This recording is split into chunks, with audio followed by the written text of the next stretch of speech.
What's up everybody and welcome to the channel. Today we're taking a look at the 2024 BMW M2.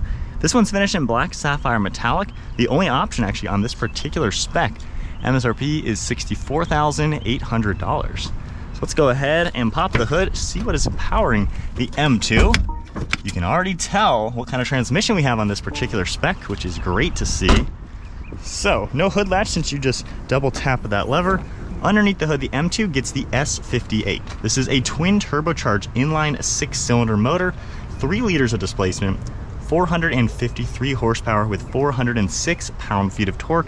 Of course, this one's 6-speed manual. You can also get the ZF 8-speed automatic. M2s are only rear-wheel drive.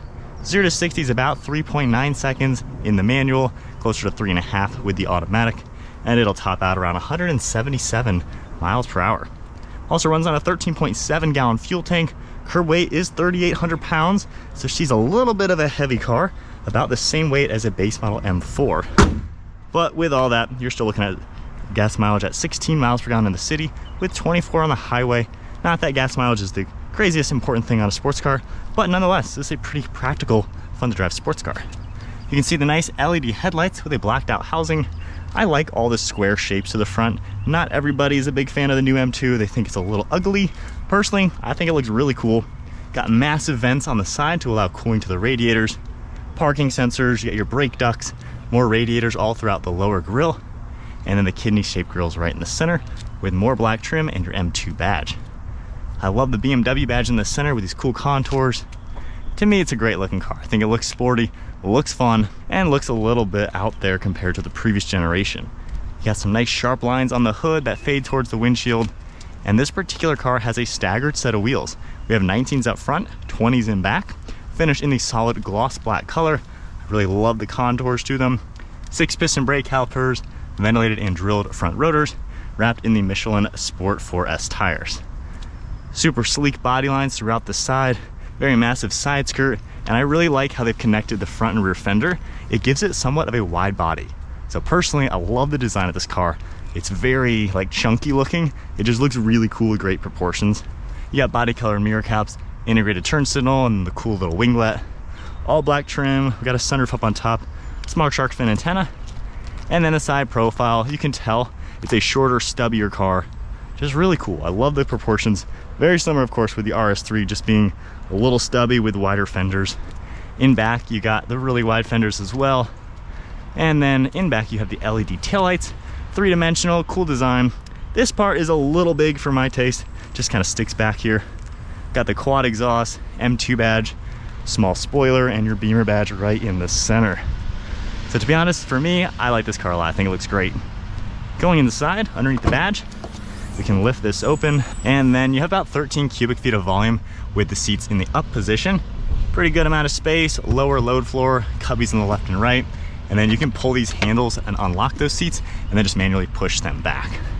From here, closing that, onto the interior now, there are handles you can pull, and then the seat is gonna automatically slide forward to give you a little bit better access into the back. So the seats are gonna fold down nice and flat, giving you a good area into that trunk. The headrests are also gonna fold down, as you can tell, for better driver visibility. And then in the center, this is kind of an armrest. However, it gives you more access into the trunk. In the center, we have some storage. You also get air vents, nice little armrests, and that's about it for the amenities. But if I hop inside, at 5'11", it is decent back here. The seat going back to my height is gonna crush my knees a little bit, so you kind of gotta straddle the seat just a tad. My head does touch the ceiling a little bit as well. However, you do have quite a lot of glass to make it feel open. The sunroof comes back to here to give you even more of this light appearance. So it's not bad in a pinch for 2 grown-ups to fit back here, and it's better than nothing. You can easily then do that, let the seat do its thing and get out of your way. And then climbing out isn't too bad. So from here, this interior is a synthetic leather material. You can opt for the ones with the M Sport colors on the tops or get carbon fiber bucket seats with genuine leather. So on the door panel, it's kind of a soft touch rubber. Feels decent, it's not bad. Cool contours, this vinyl material, contrast stitching, all your colors, controls, M2 on the door sill, and then all of your basic power controls. You have a leg rest, and I like the stitching, cool pattern throughout. Nice size bolsters in the bottom and backs. And then hopping inside, being a manual, clutch in, fire it up. You have a nice black leather wrapped steering wheel with more leather material with stitching, M colors on here as well. My biggest gripe with the car, you have to go into here every time to then crank up the fan speed on a very hot day. So I wish there were physical climates. This is what you get in all the new Beamers, so it kind of is what it is. Moving to the instrument cluster, you can see your tach on the right, speedometer on the left, along with your gear and speed. You can see gas as well as engine temperature. You can configure that a little bit. If we go to M mode right over here and go into Sport, it gives you a little bit more cool design. You can see those things of information on the left side. If you toggle this icon, you can scroll through all the contents. Scrolling all the way to the top, it just gives you nothing. And then you can easily see a few little things like trip information.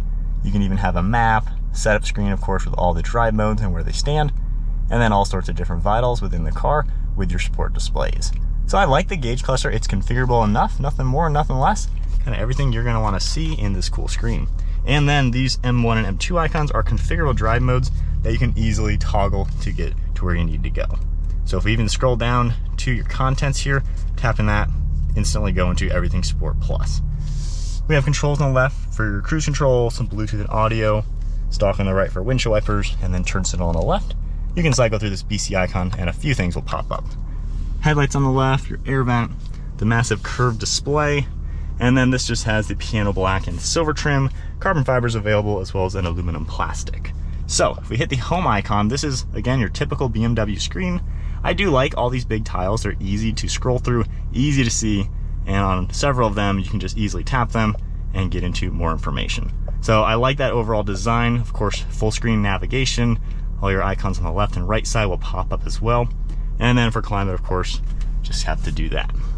Now if I go ahead and put it into reverse, we have a good sized backup camera with all of your parking sensors and guidelines. Air vents down below that, volume, a few little controls, and then your cup holders are right here with some plugs.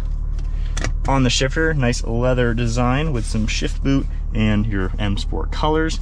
Nice overall design to it. It's a little BMW feeling, a little rubbery, a little chunky. However, it is nice to have. We have the engine start stop, a setup icon as well. That'll pop up with all the information that is adjustable throughout the drive modes. You also have your exhaust valve that you can toggle on and off. There is still the rotary dial to configure the screen. You have all your shortcuts on it, so you can easily control it, scroll left and right, go into different items, which is a pretty nice touch if you don't always want to use touchscreen. We have some of the black material with the contrast stitching, storage down below, and then nice storage on that cubby. One last look at the interior. Overall, I like the look. I do like the way the screen is. I just wish there were physical climate controls. But this is a nice place to be. I'd spec it with the carbon fiber, of course. But aside from that, I do like this quite a lot. Up top, we got that sunroof shade. You can easily open that up and pop the glass as well. Dome light back there, dome lights up here, and then garage door buttons underneath your frameless mirror. So setting off now in the M2. Everything in Sport Plus, this car is a lot of fun to drive, especially with the 6-speed manual. To me, it just adds that level of engagement that I like in cars. The manual is really good. I wouldn't say it's the best out there. It's a little on the rubbery side feeling, kind of like your typical BMW. But nonetheless, it's fun to roll through the gears. It's an easy, forgiving manual as well, to where this, honestly, I wouldn't have any issues daily driving this with the stick shift. Of course, the 8-speed, if you want a little bit snappier gear changes, is also fun.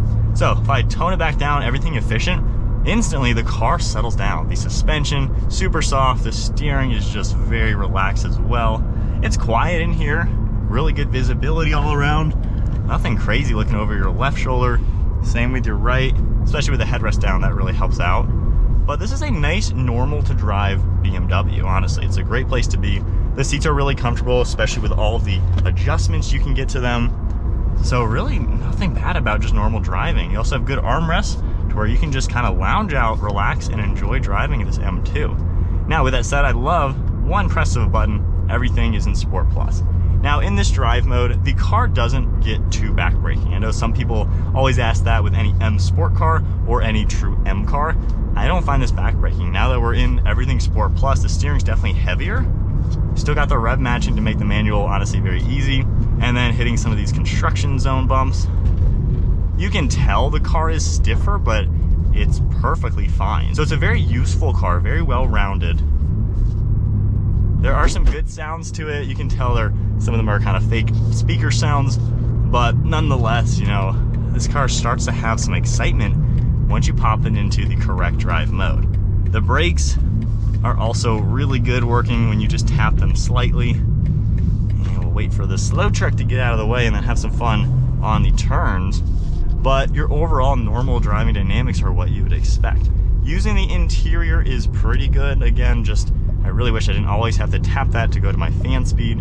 That should be down here with temperature. I think that would make it a lot better, a lot more user-friendly. But nonetheless, it's an easy car to use and just kind of mess with.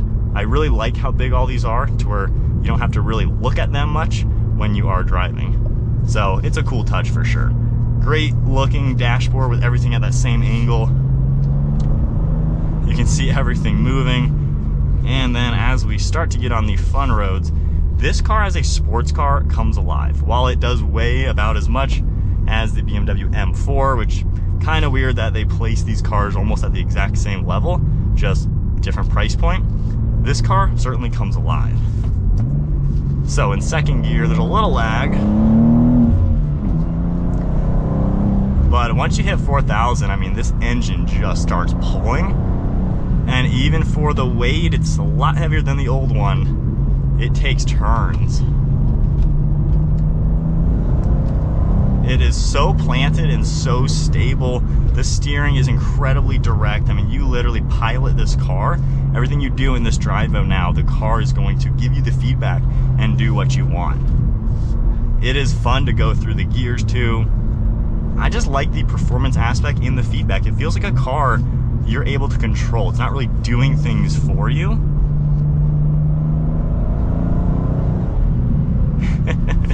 Man, even just slowly like ripping through some turns, the performance is there. And if I go right into efficient, comfort, everything, it relaxes enough to where this is just a nice normal car, no big deal. One touch of a button once again, downshift a little bit, and we are back into a performance car. It grips the road really nice with these tires, same tires I have on all my sports cars. And there is some top end to this S58 motor. Seriously, if you're looking for a fun sports car that is practical, M2 is probably one of the absolute best coupes you can buy. So much fun.